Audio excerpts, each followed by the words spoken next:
L'amiante est un matériau de construction isolant et résistant qui a été largement utilisé jusqu'à son interdiction en 1997 du fait de ses effets néfastes sur la santé. Il a été utilisé par les industriels pour sa résistance à la chaleur, au feu, aux agressions électriques et chimiques, ainsi que pour son pouvoir absorbant. Malheureusement, ce matériau est toxique et peut provoquer de nombreux cancers. Le 24 décembre 1996, le décret numéro 96-1133 interdit l'utilisation de l'amiante en France. La protection de l'environnement contre les risques liés à l'amiante fait l'objet de textes réglementaires concernant notamment les installations classées et le traitement des déchets contenant de l'amiante. Pour toute opération exposant à l'amiante, les mesures de protection collective et le choix des équipements de protection individuelle sont précisés par arrêté des 8 avril et 7 mars 2013. Le mesurage de l'empoussièrement et le contrôle du respect de la valeur limite doivent être réalisés par des organismes accrédités. Arrêté du 14 août 2012.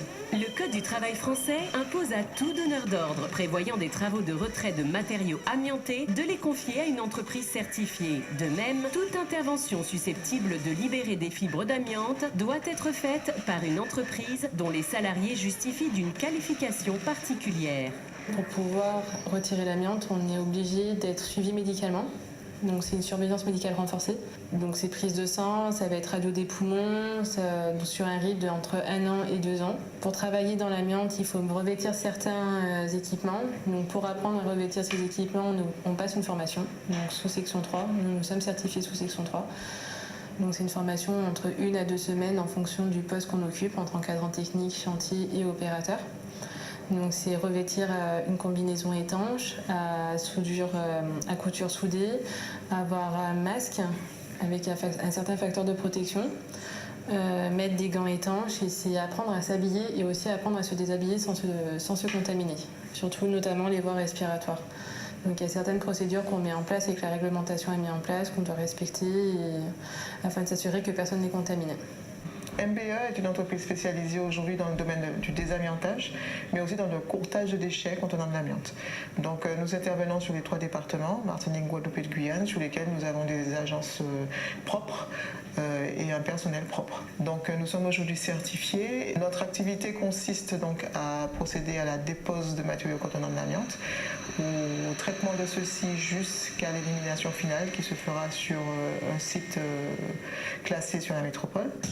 Aujourd'hui, l'entreprise MBE Multibâtiment Environnement, forte de ses 10 années d'expérience, est présente dans les 3 départements, Guadeloupe, Guyane et Martinique, et s'attache à une embauche locale d'ouvriers et de salariés qu'elle forme selon les règles préconisées. Je suis parti en formation en Martinique, donc d'une durée de 5 jours. Et tout ce qui se basait justement au niveau de l'amiante, comme c'est quoi l'amiante, donc comment travailler dans l'amiante et comment se préparer aussi au niveau santé, sécurité, tout ça. Nous sommes partis faire 2 formations, le SS4 et le SS3. Le SS4, tu travailles dans l'amiante à côté, si vous voulez. À côté, vous travaillez à côté de l'amiante, tout. Et dans le SS3, faites tout. Curage, château, combinaison, sas.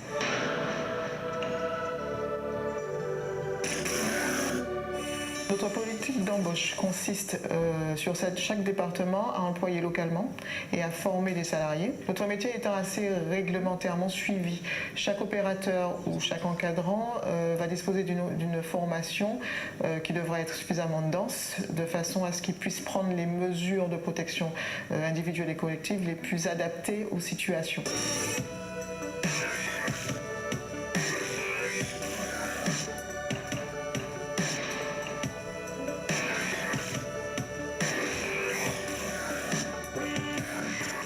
Alors, suivant le type de travaux et ce qu'on doit y faire et le besoin du client, on adapte nos travaux. Donc on peut aussi bien être dans du ponçage manuel que du ponçage mécanique. Donc pour nous, le ponçage mécanique, c'est que MBE dispose d'un outil. Donc c'est un robot, la S-Protect. Et ce robot-là, en fait, marche à l'ultra haute pression. Donc c'est une espèce de grosse brosse avec des bus qui décapent toute l'amiante avec une aspiration à la source. Et ce qui est bien avec cet outillage-là, c'est qu'on a un conteneur avec un dispositif de traitement des boues. Donc des tas de poussière, on peut en faire finalement une petite galette de déchets. Donc là, on est vraiment dans la réduction des volumes. Et en utilisant ce robot-là, on peut se permettre de ne pas monter de confinement. On travaille sous eau, donc on est sans confinement et c'est le robot qui travaille.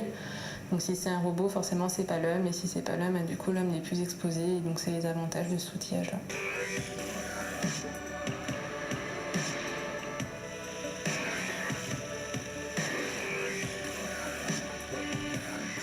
Tout le monde est concerné par l'amiante, donc ça va vraiment de la maison privée à la grosse industrie où on peut trouver de l'amiante dans les joints. Ici aux Antilles, on trouve beaucoup d'amiante dans les dalles de faux plafond, les enduits et le fibrociment toiture conduit. Mais tout le monde est concerné par l'amiante.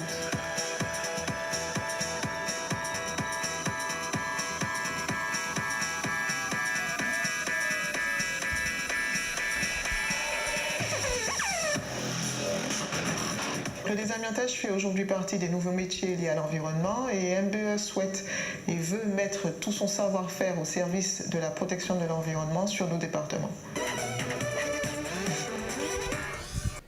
Donc on va parler technique, on va parler concret. Donc je vais vous présenter une opération que nous avons menée en fin d'année dernière. Donc je l'ai appelée chantier témoin.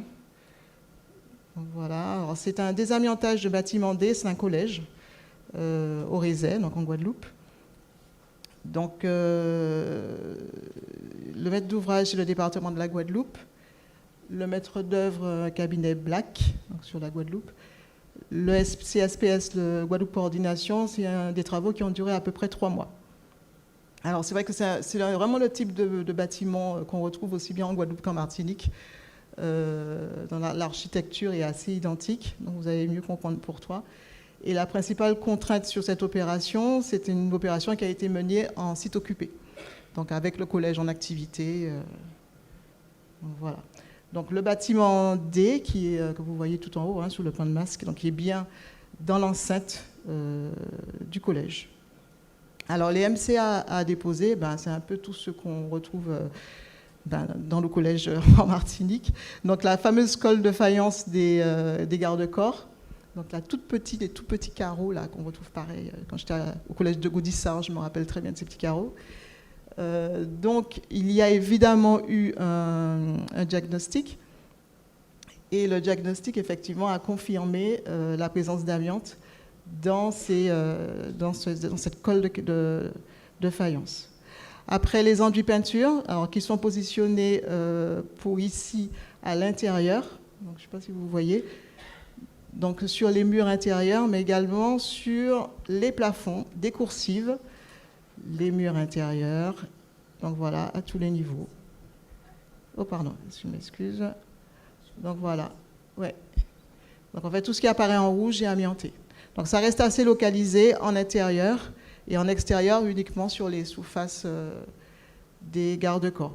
Alors, juste pour la petite anecdote, sur ce bâtiment, je ne sais pas comment revenir, sur ce bâtiment, on avait la même faïence sur les pignons, mais il n'était pas amianté.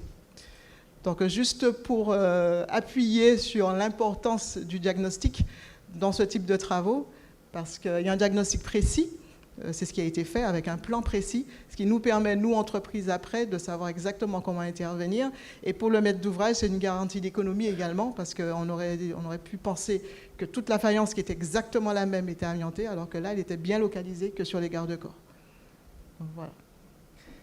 Alors, on va donc passer à le phasage de l'opération. Donc, le premier point, pour nous, MBE, c'est la conception du projet. Donc la conception du projet, c'est l'analyse des contraintes qui peuvent être techniques comme purement relationnelles ou tout simplement de la communication. Donc dans le cas précis, puisqu'on reste sur ce cas-là, la contrainte principale était les travaux en site occupé. Donc ce qui pose évidemment des problèmes par rapport au personnel, par rapport aux parents d'élèves, par rapport aux élèves, par rapport au fonctionnement même du collège. Donc il est important que nous, entreprises de désamiantage, qu'on puisse s'intégrer à l'environnement du collège de façon à se faire accepter en fait, et de pouvoir travailler dans les meilleures conditions possibles. Donc derrière, quand on a une contrainte, on doit proposer des solutions. Donc l'entreprise de désamiantage est en droit, proposer des solutions au maître d'ouvrage, qu'il accepte ou pas, qu'il valide ou pas. Mais en tant que nous travaillons comme ça. Donc nous proposons des solutions diverses et variées et après on fait un choix sur les stratégies à adopter.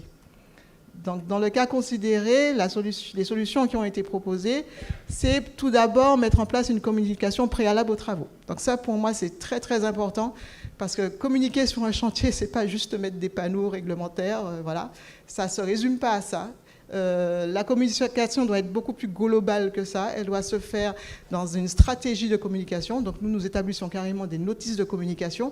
On dit pour qui on va communiquer, à qui on va communiquer, de quelle manière on va le faire, selon évidemment la volonté du maître d'ouvrage et jusqu'où il peut aller. Donc on peut aller tout simplement d'une simple réunion, ce qui s'est passé ici avec le personnel de l'établissement, mais également les responsables des parents d'élèves. Mais ça peut aller jusqu'à filmer l'opération, comme ça nous est déjà arrivé, du début à la fin, et l'intégrer dans un véritable projet. Donc, et ce qui est important, c'est surtout de faire comprendre aux usagers qui sont sur place que le projet est bon pour eux. Et ça, généralement, ça passe et derrière, les travaux se déroulent sans aucune difficulté. En tout cas, c'est notre expérience sur le sujet. Après, d'autres mesures comme une isolation du chantier, donc une clôture rigide, donc une vraie séparation entre le chantier et le reste du fonctionnement du collège. La signalisation claire, ne pas avoir peur de mettre amiante. Donc ça, les choses sont claires. Donc voilà, ils savent qu'ils ne peuvent pas dépasser. Désignation d'un homme trafic, quelqu'un qui va faire les entrées-sorties du chantier, qu'on n'ait pas le risque d'avoir un accident. La mise en place de moyens de contrôle interne, externe, ça vous l'avez vu déjà précédemment, avec tout ce qui est contrôle sur l'air, sur l'eau et tout ce qui peut être déversement, donc sur le sol, donc qui est encadré généralement par un SOPA. La prise en compte de l'orientation du vent, c'est important parce que dans ce cas précisément, on allait confiner le bâtiment, donc il y aurait eu des extracteurs, donc du bruit. Donc il faut bien calculer, qu'on ne se mette pas juste en face d'un autre bâtiment et qu'on évite ainsi le bruit. Donc après, ça peut être la mise en place aussi de silencieux.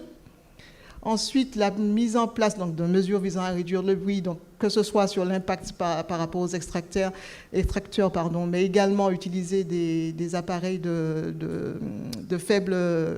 qui tournent faiblement, excusez-moi. Voilà. La mise en place de procédures de gestion des événements météorologiques cycloniques, parce que nous restons dans une zone malheureusement concernée. Donc ce chantier précisément s'est fait entre septembre, octobre, novembre, donc on était en plein dedans, donc c'était important de l'intégrer. Important aussi de l'intégrer dans la communication, aux usagers, leur dire qu'on a intégré ce risque-là, donc de ne pas s'inquiéter qu'est-ce qu'on fait en cas d'alerte orange, alerte rouge, etc. Donc ça va être pris en compte. La mise en œuvre d'un tri sélectif pour tous les déchets, donc ça c'est classique.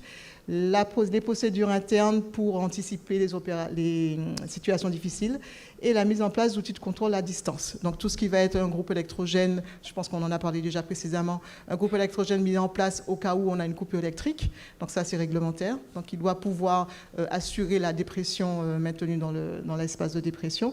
Ou encore un contrôleur de dépression qui va pouvoir alerter nos agents à distance en plein week-end si jamais il y a une baisse de dépression, il y a quoi que ce soit. Donc voilà, donc ça ce sont les solutions qui ont été proposées et adoptées.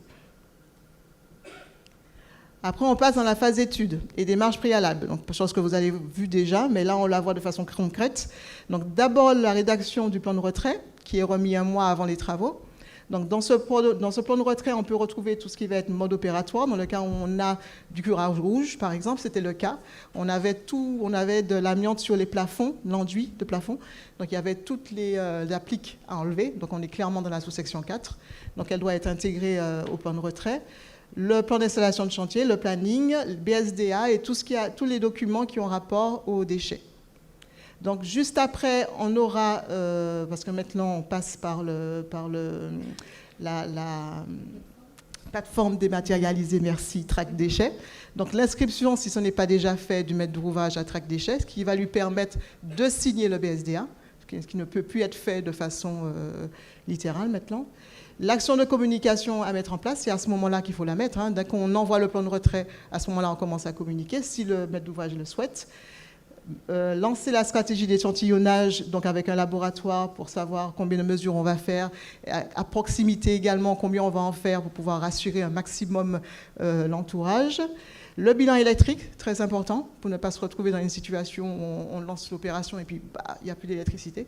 Donc c'est très important. Après le bilan électrique, la demande de raccordement ou électricité, si ce n'est pas encore fait. Et après la stratégie d'échantillonnage, le marquage contradictoire, qui est également très important, donc qui est généralement fait entre l'entreprise et le représentant du maître d'ouvrage. Alors, c'est très très important. Pourquoi? Pour deux raisons.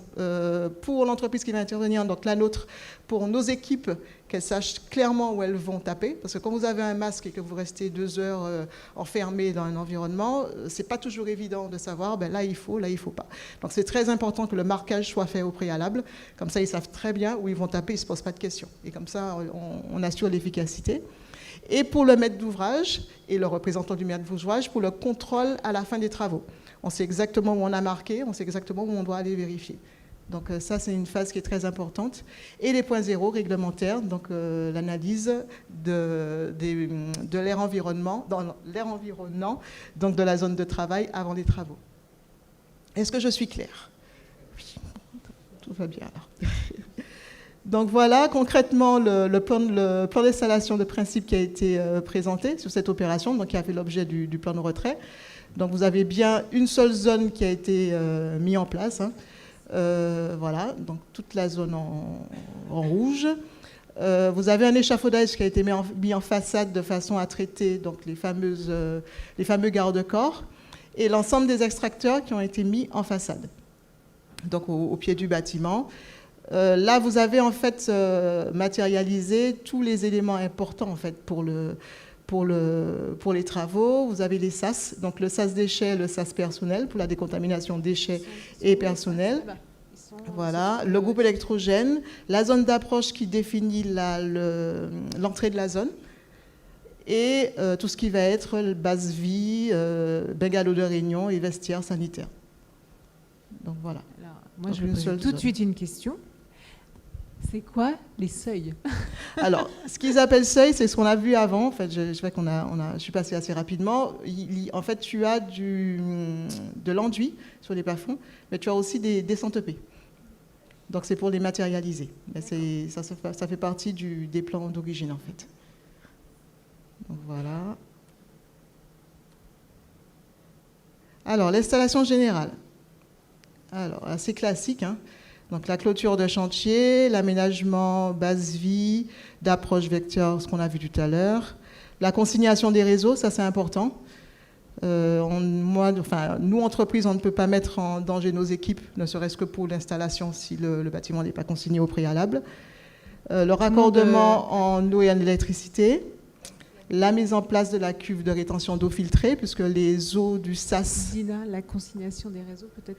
Alors, consignation des réseaux, on coupe le jus, si vous préférez. Voilà. On coupe le jus dans le bâtiment et nous, on met en place une installation de chantier qui est maîtrisée. Ça, elle est obligatoire avant tout démarrage de travaux. Donc, la cuve de rétention des eaux filtrées, c'est parce que je vous ai parlé de SAS, décontamination des déchets et des salariés. Donc il y a de l'eau qui doit être filtrée puisqu'elle est susceptible de contenir de l'amiante. Voilà. Donc on stocke cette eau dans des cuves de rétention qu'on analyse avant rejet dans la nature. Le balisage du chantier, évidemment. Tout ce qui est dispositif de secours, donc on définit les sorties de secours de la zone. Vous allez voir tout à l'heure, c'est une grande zone, donc il faut pouvoir identifier, il y a un problème sur le chantier, les pompiers doivent arriver, on doit leur dire c'est là que vous passez. Donc ils doivent savoir où aller directement. Tout ce qui va être inspecteur, trousse de secours et qui va se retrouver dans la zone d'approche. Et, chose importante, on en a parlé, on en reparlera, je pense que ça reste une préoccupation, la mise en place de la zone déchets, qui doit être identifiée clairement sur le chantier, qui doit être sécurisée, protégée de la pluie, du vent. Voilà. Donc, ensuite, alors, la troisième phase, la préparation de la zone en SS4. Donc, on a parlé tout à l'heure de SS4 dans le cas de curage vert ou rouge. Donc effectivement, curage vert, ça va être quoi? Ça va être tous les meubles qui sont restés en place.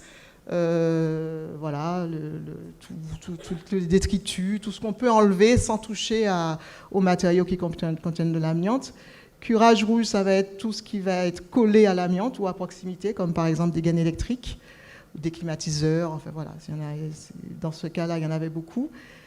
Les échafaudages, pourquoi? Parce que là, on travaillait à proximité de l'amiante, donc du garde-corps, donc l'échafaudeur devait être en SS4. Alors, ça nous arrive de travailler avec des échafaudeurs qui ne le sont pas, donc dans ce cas, nous prenons à notre charge les percements. Donc, voilà. Et tout ce qui est protection de surface non décontaminable, sachant que certaines surfaces comme de la brique, comme du bois, sont considérées comme non décontaminables, donc doivent être protégées pour les travaux. Donc ensuite, on arrive aux installations spécifiques, amiante. Donc je vous ai parlé du confinement. Donc sur cette opération, il était vraiment mis en globalité, parce que nous avons vraiment fait qu'une seule zone. La mise en place des extracteurs d'air, donc qui permettent vraiment de créer cette dépression dans la zone. Le test de fumée.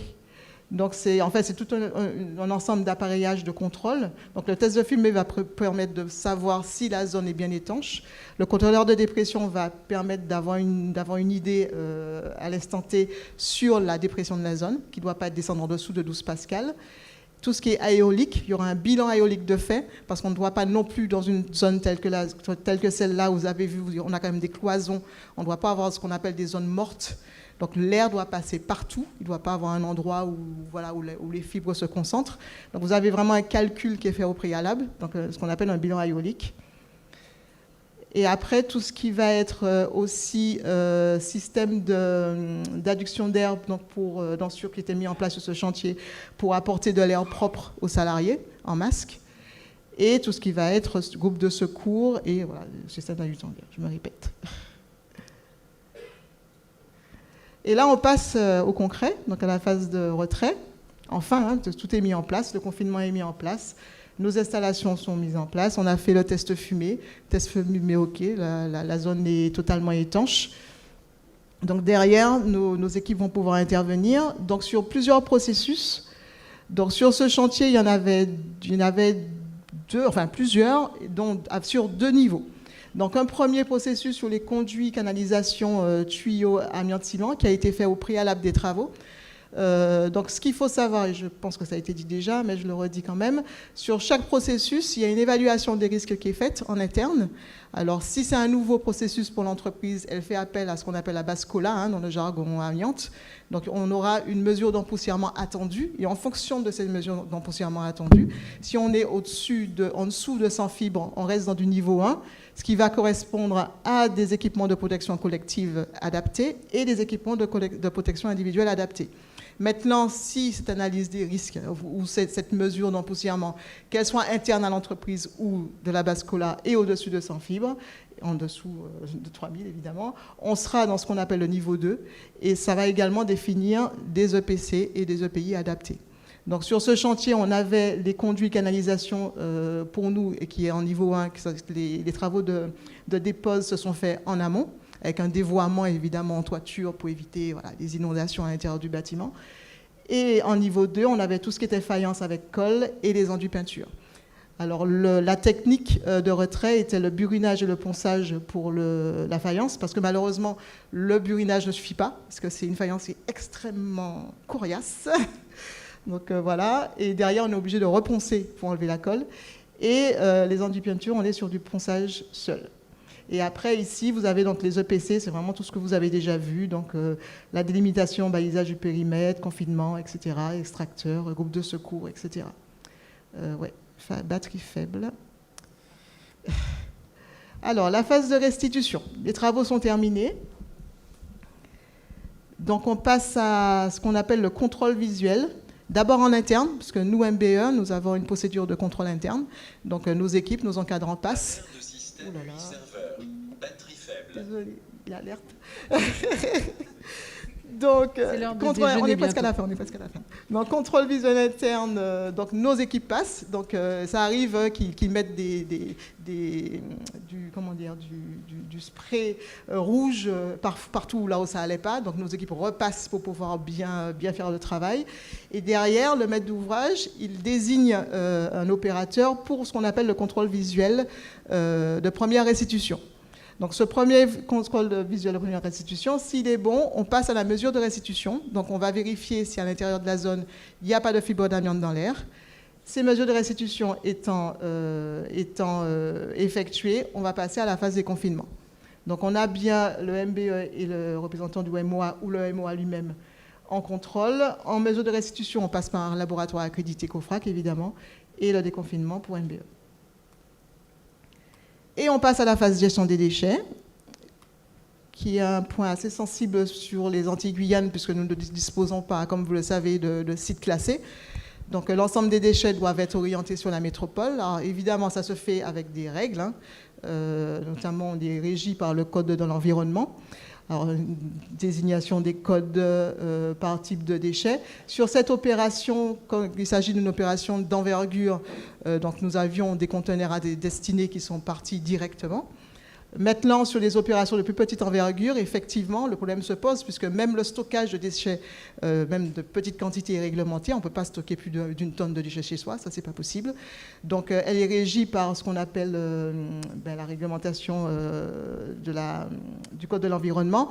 Et nous, à MBE, on a été contraints et forcés depuis pas mal d'années d'avoir un site ICPE, donc c'est un site de solidarité préfectorale, qui nous permet justement de faire ce regroupement et qui nous permet aussi d'ailleurs d'accepter des déchets de maîtres d'ouvrage ou d'entreprises SS4 et de regrouper et de faire partir sur la métropole. Donc après, on assure vraiment toute la chaîne de traitement des déchets. Donc voilà. Et enfin arrive le repli. Alors le repli, c'est pas juste le repli, parce que dans le désamiantage, on fait rien simplement. Donc vous avez d'abord le repli. Derrière, vous aurez normalement la réception des BSDA. Donc c'est un point assez important, puisque le BSDA, c'est la seule garantie pour le maître d'ouvrage que les déchets ont bien été traités comme il le faut, dans les règles de l'art. Donc à la réception de ces BSDA, il y aura ce qu'on appelle les formalités administratives de chantier, donc le fameux document des ouvrages exécutés, qui va reprendre tout l'historique des travaux, et notamment les BSDA disant que les déchets sont bien arrivés à destination. Et à partir de ce document, le maître d'ouvrage va pouvoir se retourner vers son diagnostiqueur pour avoir un diagnostic disant qu'il n'y a pas d'amiante dans son bâtiment. Donc derrière, s'il a prévu une démolition, il peut démolir. Enfin, voilà. Si derrière il a prévu une réhabilitation, il devra néanmoins passer par un deuxième contrôle de mesures d'empoussièrement avant de faire réintégrer son personnel. Donc voilà. Donc cette démarche de repli est quand même assez importante, notamment pour deux points, la réception des BSDA, qui est très importante pour le maître d'ouvrage une fois de plus, parce qu'il reste propriétaire des déchets jusqu'à la fin, et le DOE qui doit être remis. Comment s'est passée la communication auprès de tous des parents d'élèves et de l'ensemble du public ? Alors ça s'est très bien passé justement parce qu'on a toujours, enfin dès qu'on a commencé à travailler en fait en site occupé, on a toujours été dans cette préoccupation de la communication et on le dit à tous nos maîtres d'ouvrage, il est important dans tout, comme même vous avez une stratégie de travaux, vous avez un budget, vous avez de tout, c'est important pour la communication de le penser en amont. Donc pour cette opération-là, ce qui était bien, c'est qu'on a pu s'intégrer en fait dans un projet dans le collège. Donc on a présenté le projet, je suis allée moi-même avec mon petit PowerPoint comme je fais aujourd'hui, présenter le projet, leur expliquer les risques et derrière tout ce qu'on mettait en place pour éviter ces risques. Et compte tenu du fait que ça représentait quand même un problème pour le fonctionnement du collège, puisqu'avec le bruit, clairement, on ne peut pas dire qu'il n'y aura pas de bruit du tout. Donc ils le savaient déjà d'emblée, donc ils l'ont intégré, parce que derrière, ils savaient que ce serait un nouveau local qui serait mis à leur disposition avec du nouveau matériel. Voilà, ça s'intégrait vraiment dans un projet global. Et sincèrement, on n'a jamais eu une seule plainte. J'ai même eu une demande d'intervention pour les collégiens, pour leur expliquer un peu le métier de désamiantage. Donc on a même pu s'intégrer en fait dans l'environnement du collège et ça s'est très bien passé. Mais pour moi, ce point-là de communication, j'ai certaines maîtres d'ouvrage qui me disent oui, on ne veut pas en parler, il ne faut surtout pas leur dire. Je dis, non, on y va franco, on leur dit clairement. De toute façon, c'est bon pour eux. Donc il faut leur dire, vous avez une action, en plus vous les faites dans les règles de l'art, il n'y a pas de raison que ça ne soit pas accepté. Alors effectivement, j'avais une question, c'était sur la phase 4, au niveau des points de contrôle sur la partie étanchéité. Vous expliquez la mise en œuvre. Quels sont les points de contrôle pendant la phase travaux pour vérifier l'étanchéité permanente dans la continuité, dans la durée? Et est-ce que du coup le contrôleur technique peut-être y est associé ou est-ce que c'est vraiment une démarche liée à l'entreprise qui est propre avec des points de contrôle internes? Comment ça se passe en fait en réalité? Alors au niveau du contrôle, vous voulez parler d'étanchéité, donc du test fumé très exactement. Test fumé. Alors les tests fumés, c'est un peu comme le bilan éolique.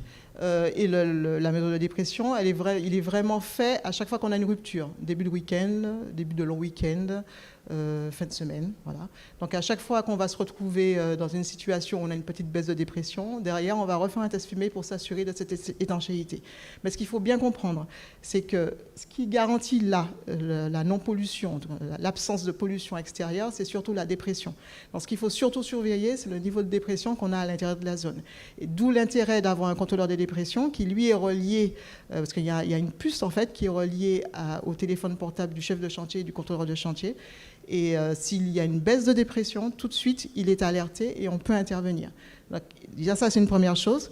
Deuxièmement, dans le cas où on peut avoir un extracteur mort, hein, ça c'est possible, un extracteur qui meurt. On a également des extracteurs de secours qui sont dimensionnés qui peuvent 1, 2, 3 extracteurs de secours selon la dimension du chantier. Pareil, on a un extracteur qui tombe en panne, il y en a un qui reprend le relais pour remonter le niveau de dépression. Et à tous les niveaux, même au niveau de la connexion électrique, donc on a un groupe électrogène de secours, on a une coupure électrique, derrière le groupe électrogène prend le relais pour assurer la dépression en permanence. C'est vraiment important cet aspect de dépression. Alors après, la zone, il y a des fuites, c'est normal qu'il y ait des fuites. D'ailleurs, on crée même des entrées d'air. Donc on fait en sorte que l'air à l'intérieur se renouvelle, sinon on n'aurait pas eu de dépression. Donc ce n'est pas tant la fuite le problème, c'est plus le niveau de dépression à l'intérieur de la zone qui fait que l'air passe toujours dans le bon sens. Voilà. Et deuxième question, les travaux ont été réalisés sur un collège, donc du coup il y avait de l'activité en journée. La gêne peut être occasionnée sur justement tout le recyclage de l'air. Est-ce qu'il y a eu un impact sur l'organisation ou sur les cours ou sur autre chose pendant toute la durée des travaux? Non. Alors sur ces travaux-là, non, parce qu'on avait vraiment travaillé avec le maître d'ouvrage pour avoir par exemple des entrées, des accès dédiés. Notamment. Alors, il arrivait, lorsqu'il y avait un camion à passer, etc., qu'on soit obligé de passer par l'enceinte du collège. À ce moment-là, on choisissait les horaires. Et puis voilà, donc, quand on sait qu'on travaille pour une collectivité, forcément, le personnel sait qu'on va travailler particulièrement les après-midi. On va parfois travailler le samedi. Les vacances scolaires, on les met de côté pour les congés des salariés. En fait, toute l'organisation de l'entreprise est mise en fonction et adaptée en fonction du client, évidemment, de façon à gêner le moins que possible. Et je vous confirme que sur cette opération-là, ça s'est bien passé. Évidemment, il y a toujours au début, parce que c'est vrai que dès qu'on entend amiante, ça fait peur à tout le monde, ce qui est tout à fait normal. Donc au début, avec notamment les parents d'élèves, c'était plus là le point difficile pour l'acceptation des travaux, c'était l'association des parents d'élèves. Ils ont finalement compris que c'était bon aussi pour leurs enfants que le bâtiment soit désamianté parce qu'il était dégradé et qu'il était temps de passer à autre chose. Donc, voilà. Non, mais vous pouvez poser la question, ça ne me pose pas de problème. Je posais la question de la nuisance sonore, en fait, parce que dans des opérations, des fois, de désamiantage, on a un environnement avec, en fait, les retours qu'on a de la part de l'environnement proche. C'est la gêne, du coup, occasionnée par le recyclage de l'air qui a besoin d'être maintenu, du coup, 24 heures sur 24. Et en fait, qui impacte quand même le temps de la durée des chantiers, l'environnement. Donc là, dans le cadre du collège, avec les enfants, des profs, des cours, comment ça s'était passé sur l'organisation? On n'a pas eu de plainte parce qu'ils l'ont intégré. Parce qu'on ne peut pas, on leur a dit clairement, il y aura du bruit. C'est-à-dire que c'est même pas un bruit, c'est un bruit de fond. Voilà, c'est un bruit sourd. Donc finalement, ils l'ont intégré. Alors, le chantier a duré 3 mois. On a vraiment eu aucune plainte. Donc preuve que. Hein. Et je veux même, pour mon souvenir, on a également eu le même type d'opération au CFA de Rivière-Salée en Martinique. Et au début, ils étaient à fond, amiante. Et puis au bout d'un moment, ils ont complètement oublié l'amiante, c'était le bruit. Donc ce qui nous arrangeait bien en fait. Donc on a essayé de trouver toutes les solutions possibles pour résoudre le problème du bruit. Finalement, ça s'est fait. Les travaux se sont faits dans les meilleures conditions possibles. Mais voilà. Mais au moins le problème amiante avait été éludé et on est passé à autre chose. Mais c'est sûr, hein, on ne peut pas non plus faire... on ne va pas faire de la démolition sans bruit. Ça reste des travaux. Je pense qu'il faut que les gens comprennent que ce sont des travaux. Après, si on devait se résumer sur une opération comme celle-là, elle est impossible à faire que pendant les vacances scolaires, clairement, parce qu'on était sur 3 mois. Donc ça aurait vraiment coûté très cher au maître d'ouvrage de faire plusieurs zones.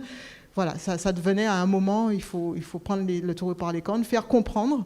Et là, je vous promets qu'ils ont très bien compris. Et au contraire, ils se sont même associés au projet. Ils étaient contents que ça se fasse.